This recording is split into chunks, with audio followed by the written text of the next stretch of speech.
my name is Carole Stevens Excel. I'm an environmental lawyer from Jamaica with a law degree from the University of the West Indies and a master's in environmental law from the University of Aberdeen in Scotland. It's a great honor to be considered for appointment as a member of the Implementation and Compliance Committee of the Escazú Agreement.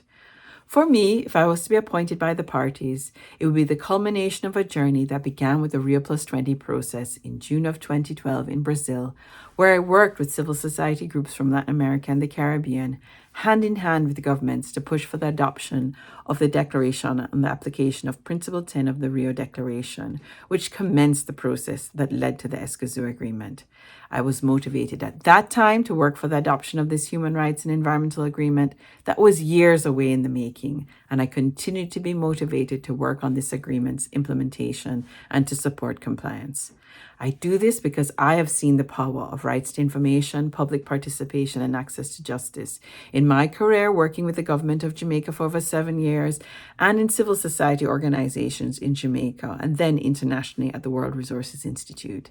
I have seen how they can ensure the public, including vulnerable groups, can participate fairly in decision-making about the environment and climate change, and how they can be used to build trust between government and the public in how decisions are being made. I have seen how they can be used to ensure fairness and considerations of equity on projects, policies, and planning, and I have seen how they've been used to reduce conflict and resolve issues that communities have who have differing and opposing views on environmental decision-making and what sustainable development means for them. I believe in the importance of procedural and substantive environmental rights to ensure democratic decision-making.